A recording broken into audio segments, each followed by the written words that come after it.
As entrepreneurs, we all have a reason why we chose to leave our 9 to 5 for an 8 a.m. to 10 p.m. I'm here to capture those stories of why we all hustle and grind for our companies. Paul is a strategic scaling executive. He has played a major role in scaling companies both domestically and globally. Throughout his 25-plus year career, he has created more than $900 million in top-line revenue for businesses around the world. Paul and his high-performance teams have been recognized by Inc. magazine's top 5,000 fastest-growing companies 4 times, and he has been recognized by Yahoo News as a global sales influencer, receiving awards for his work in North America, South America, Asia, and the Middle East. Paul's superpower is simplifying business challenges into easily understood solutions to produce epic results. Awesome, Paul. Thank you so much for being on the podcast today. I really appreciate it. Honored to have you here, man. We took this step to get this thing going, because I know you've been talking about it for a long time. So I'm grateful to be here, and thankful, but I'm really proud of you. Good job. Thank you, man. I really appreciate it. It all ended up with this all started with a mastermind where I just finally said, look, I've been talking about this for a while. I'm going to do it. Set it to the entire mastermind group. I'm going to get 2 episodes out next week, period. Because I wanted that accountability of telling somebody else to do it. And then, yeah, they held me to it. I had 4 done that week, and it started it. Sometimes it's not about like being perfect. It's just, let's just do. That's what this was. For perfection, settle for excellence, right? Basically, yeah. Yep, exactly. And exactly. How insulted am I that I wasn't your first podcast? I wasn't the inaugural guest. But anyway, dude, yeah, I'm happy to be here. Thank you so much. Anytime. Well, you're in the first season, so we'll see. There you go. So I want to go, we've known each other for a bit. I want to go into a little bit about kind of your specific world. Like what's your secret ninja skill? Let's start off there. Let's start with the ninja skill. So my ninja skill is I have I guess I'll call it an incredible ability. Some people may call it maybe strange and deranged. It's taking very complex business challenges and distilling them and boiling them down to very simple language with very simple steps to address that problem. Right. Now that benefits other people, but I that's my superpower because it's the way that I need to do it. Right. I'm not complex up here. Right. I have to keep it simple, stupid, as they say. Right. So I'm really good at taking very complex scenarios and just isolating them and breaking them down and boiling down to just their simple A/B execution components. And then you can just start checking off the tasks. Right. And before you know it, the problem's gone away. And you are hopefully where you were trying to achieve to get to. So that's my superpower. I don't overcomplicate things. I think that's why we're talking about the podcast too, is exactly that. I think a lot of times as entrepreneurs, we have so much on our plate that sometimes we just need to be somebody to sit down and go, okay, here's your 5 checklists. Here's a little checklist, 5 things, not that hard, takes 5 minutes each. Maybe. Sit down, breathe, take a breath, right? Take a deep breath. Yeah, it's not as hard as people make it out to be. Yeah, exactly. Or they get cut in their heads and just it blows up from this small thing to a mountain and goes way beyond that, right? Yeah, it sure does. How did you get started in this? Question. Started in what? Entrepreneurship? Like small business stuff? Let's go there. Let's start with that. Yeah. So I got started in, as an entrepreneur, really took off for me in 2012. So I had dabbled starting in 2007 when the real estate market crashed. I was in a position, in a corporate position where I was doing really, really well. And I had some disposable income left over. And I started buying real estate. And in fact, I was buying it as fast as I could possibly buy it, like little greenhouses on a monopoly board. And I built up a relatively sizable portfolio over time. And that was while I was still in corporate America, and I was traveling all around the world. And I know, to a lot of listeners and to a lot of people that sounds super sexy, but it's not, because hotels are hotels and plane seats are plane seats, right? But I was traveling all over the world, and I kind of delved into real estate, and that was doing really well. But going back even further, the entrepreneur journey literally for me started like second grade, where I grew up in a very small 1-horse town. and we had a little corner store, like the typical like Beaver Cleaver kind of a thing, right? And I would go into the store, and I would ride around this little village. We called them hamlets, really, and I'd find money on the streets, like where people park their car to get gas and stuff like that. I'd find nickels and dimes, and I would gather up like a couple of dollars worth of change, and I'd go into this little corner store, and I would buy packs of baseball cards. And then I would take those packs of baseball cards to school, and I would sell them for 50 cents a piece per pack. So I'd buy them for 25 cents, put them in my, the old metal lunchbox we all had, right? And I'd put them in there. I'd take them to school, and I'd sell them for 50 cents. So that was where my journey started. It sounds silly, but so it's always kind of been in me. And then in 2012, after I came home from a trip in Singapore, a corporate trip, and had decided on that 23-hour journey home that I had had enough of corporate work. And at the time, I had small kids at home. They were toddlers. And I just wasn't willing at that point in time to, miss critical inflection points in my children's lives. And I literally cold turkey walked away from corporate America, helped the business that I was working for sell the business. So I had a nice little, not a golden parachute, but a silver parachute, if you will. And I was able to, not drift slowly to the ground, but I was able to drift with enough resistance to make sure my legs didn't break when I hit. So I took some time off. 6 months, 9 months, I tried to regain and recapture some time by being a great dad and trying to be a great husband. So, and you can't get time back, but I tried to do that. And then it was during that process, Andrew, that people started realizing that I was kind of off the grid, and my phone started to ring. Kind of like, hey, like, where are you? What are you doing? What happened? Where are you? Right? What happened to you? And then that just led to me slowly getting back, doing some kind of pro bono consulting and, this, that, and the other thing, kind of just dabble, right? Because I didn't have to go do anything. And then one thing led to another, and I started doing some business coaching, started doing some motivational stuff with people, mindset stuff. And then before you know it, lo and behold, 2 years ago, I get, the phone call from a publicly traded company that says, can you come in and be our COO? And so I found myself right back in the quote unquote rat race, right? In corporate America, even though it was a very entrepreneurial feel, right? And then one thing led to another to where I am now, and that is sitting on the C-suite with 3F Management and Derek Fay. And our sole mission and objective right now, from an entrepreneurial point of view, is to work with small businesses to help them grow, scale, get the resources they need to do those things, and then ultimately help them exit. And that's where our heart lies. So that's what we're doing. We are absolutely just serving the small business community, which is where my heart has always been. Because you know what, and I say it all along, you've probably heard me say this before, like when we were driving together, without small business, our lives are pretty damn inconvenient, right? Yes. I mean, if you really think about that, your laundromat and your local gym and your local bank and the pizza shop and the dry cleaners, and you take all those things away, and life becomes pretty inconvenient, right? So I have a heart for those people, not only because they're risk takers and they're really, in many times, like literally, like putting their families on the line to make sure these businesses get off the ground and are successful. Yeah. So I just want to play a part in making sure they are successful, because you uplift a business, you uplift a community, right? And all of a sudden you can really start to enact change, right? That affects a lot of lives. So that's what I'm all about. Yeah, not just the lives of the people that are served by the companies, but also the lives of the people that are involved in them as well. Because I think that there's a massive amount of freedom to being self-employed. I'm not completely tied to one person. I'm not totally dependent on one person or one organization for my paycheck. There's a lot more power involved. It's definitely the harder route, but it's also, I think, a lot more stable. I think that's what people look at when they look at the corporate world, is I'm going to get a corporate job because it's stable. It really isn't.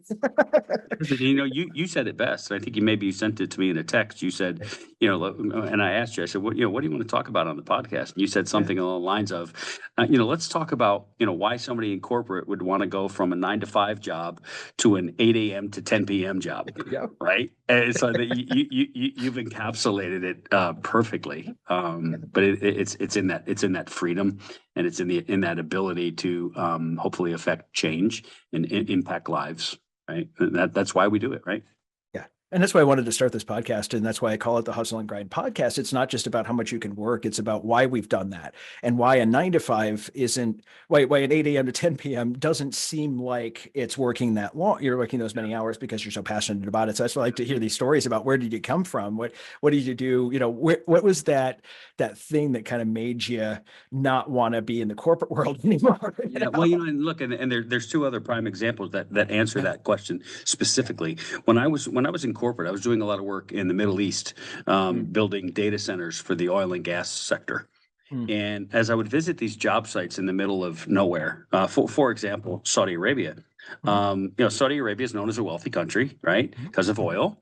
But you show up at these job sites and you see that most of the workers there are Pakistani or Bangladeshian, and they're literally making like minimum wage at the lowest level. And I look at these vast, tier 5 data centers, which we called them back then. You're looking at a $300 million build out, and you got these guys working their asses off, who are really doing the work and barely making enough to sustain themselves and put food on the table, right?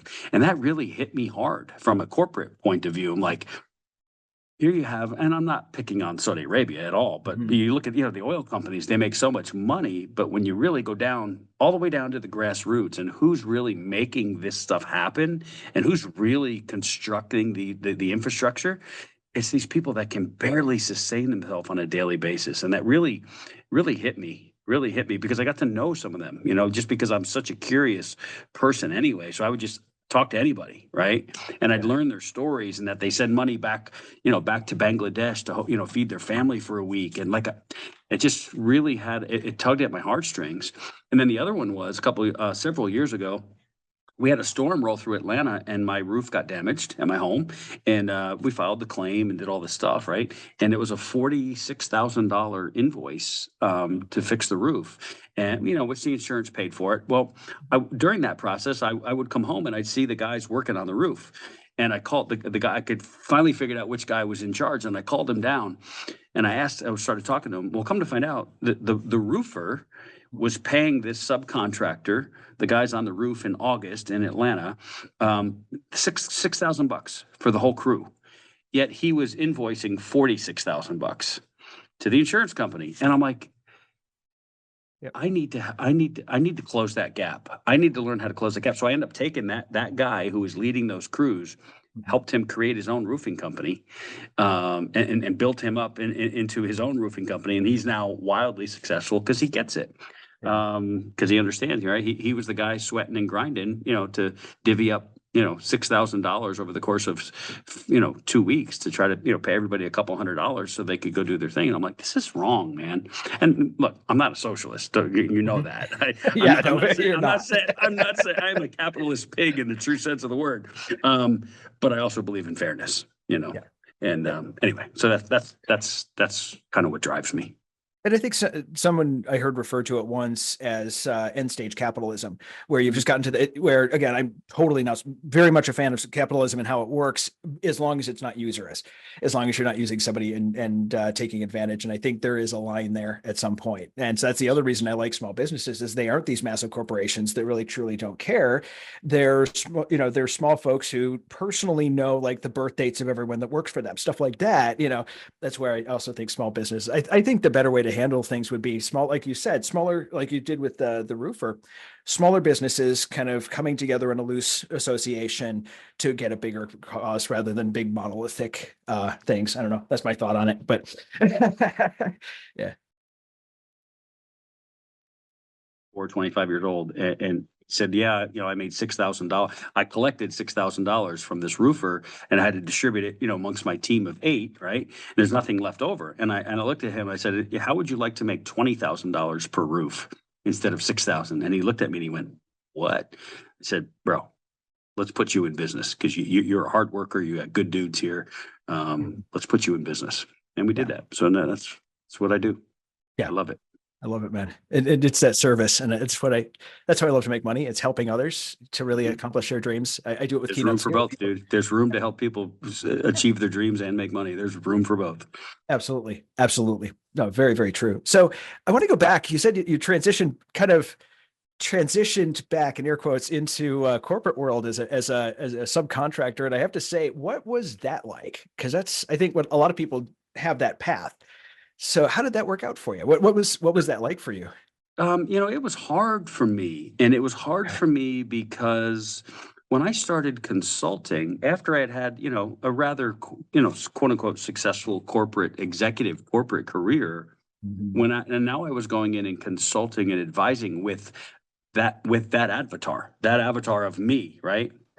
And I realized how maybe not blinded, but how tunnel vision a lot of these corporate executives can be, because again, for them it's all about, how do I demonstrate my value, how do I make as much money. It's all about the bottom line, and that's okay.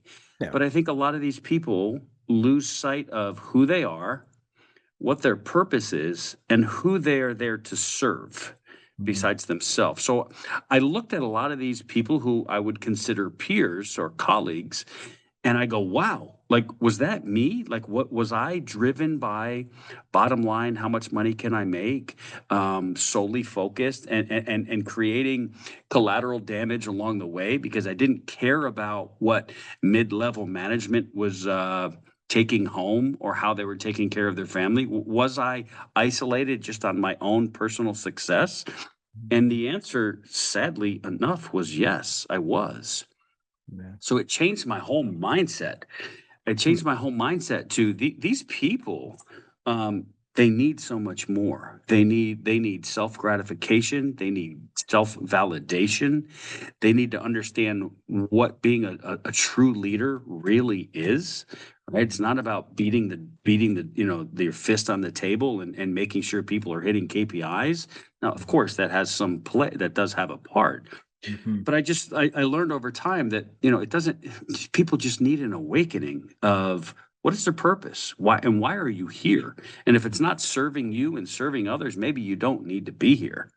Mhm. So I just wanted to help people think a different way about, are they serving in the right capacity, are they doing what they've been designed and intended to do, Mhm. and then based on that, how can I help get them very intentional about what they're trying to accomplish and what relationships they're trying to build?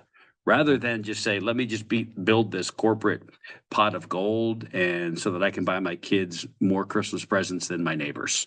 Right. So it became almost like like very cathartic for me. Mhm. But I found out, because it allowed me to just be my authentic, true self, because I was looking at myself in the mirror when I see a lot of these people, men and women. Yeah. It was really cathartic, and it just set me on a journey to consult for the sake of bettering lives, not consult to try to collect a paycheck or Yeah. money. Yeah. So that's it for me. And you know me well enough to know that I just want to serve, Yeah. because for so long I was self-serving, Mhm. and I look back on that and I'm kind of ashamed of it. Even though it puts money in the bank, and it drives nice cars and solves some financial problems, I was kind of ashamed of it.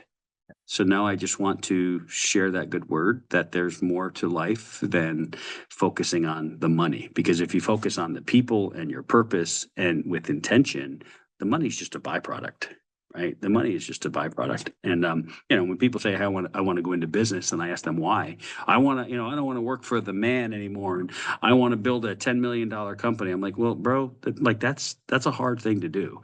But let's not focus on making the money. Let's focus on, what is your purpose? Who are you trying to serve? And do those things to get really clear on purpose, get really good at serving whoever it is you're trying to serve. The money will follow that always. I've learned that, Mhm. but I've learned it the hard way. I really have learned it the hard way. Yeah. And I think it's really valiant to of you to take that. Here's how I was. I've learned this lesson. Now I'm going to, I won't say make reparations, because I don't think that's it. It's more, now that I know better, I'm going to act better. I'm going to do something Yes. and be out there and But do what yeah, I can to make that mark. Yeah, and the thing is, I'm in a position where I can accelerate other people's growth now, Mhm. but professionally and personally, because I've made every mistake known to humankind when as a business owner and as an entrepreneur, I've made every mistake you could ever think of possibly making. So Uh-huh. now when I'm in quote unquote imparting wisdom, or I'm working with somebody younger, or just doesn't have the experience yet as an entrepreneur, there are so many ways that I can show them to just avoid obstacles altogether, because I've been there so many times and I've slammed headlong into so many obstacles that now I can see them from a distance before we hit them at 80 miles per hour. So I'm able to help people navigate much more clearly with advance notice, so that they don't make those same mistakes. And if they don't make the mistakes, they don't have as many setbacks. If they don't have as many setbacks, they have a clearer path to where they're trying to get to. Mhm. I texted to a friend of mine the other day going, there's people that are an example of what to do. There's people that are an example of what not to do, but they're both still good examples. Amen. It's so true. And it's Yeah. incredible wisdom. That's profound. It sounds so simple, but it's so profound. And sometimes it's those got a little bits that we remember in the back of our head, and that's what we'll take away. So yeah, Absolutely. absolutely. Yeah, man. Yep. Cool, Yep. cool, cool. So what do you got going on now? Like what sort of big project fun, as entrepreneurs, we have those projects that we work on just because they're kind of fun and we want to do them. And it's like, hey, let me create this really cool thing. What do you got going on right now? Biggest, I guess, the biggest project I have going on right now in terms of scale is Yeah. at 3F Management with Derek Fay. A couple of months ago, Derek had pushed out on social media announcing what he calls this small business breakthrough challenge, where Hmm. he was offering up, and you can go find it and search it. Essentially, what we were saying was, we are looking for you apply through an application and a video submittal as a small business owner. Uh-huh. um, we Our goal is to take a small business who's doing $250,000 a year or less, Mhm. and we are going to turn them into $1 million enterprise Hmm. minimum. Hmm. In exchange for that, we want zero. Okay, Hmm. so we're not taking anything. We're not taking equity. We're not charging a fee. We, as a C-suite, are going to come alongside a small business who we choose to be the winner, kind of like American Idol, right? You got to go through the process. So we've narrowed it down from, I think, 1,700 applicants, Uh-huh. down to the final three. So we're in talks with those final three. We'll choose a winner here very, very shortly. And then we're literally going to take our skills and experience and expertise as a C-suite. We're going to come alongside that business owner and turn them into a millionaire and Hmm. ask for nothing in return. So that's the most fun project I have going on, because it's all about just pouring and giving back into others, right? Yeah. And we're all about that. Hmm. And then outside of that, bro, a lot of it is just, again, working with small, medium-sized businesses who need help, and it comes in every flavor and shape and size as far as what that need is. We come alongside them and we work out, equity play, or we get them the resources we need. It's just all about how do we scale those people to where they want to go. Hmm. And we do that on a daily basis. So lately it's been, a lot of discovery calls, as we, as you know, right? Uh-huh. So that's, it's just, I will say this, all of my time, even though it's productive and there's always a revenue component, everything that I'm doing now is about serving others first and foremost, because it's now, in my opinion, it's my turn to give back. It's Yeah. my turn to, what do they call it? Pass it forward, or Hmm. send it forward, pay it forward. Hmm. It's now my turn it's my time to pay it forward. So I'm just pouring into small business owners and just trying to create as much success as we can in those small businesses, and literally trying to change lives, like literally one person at a time.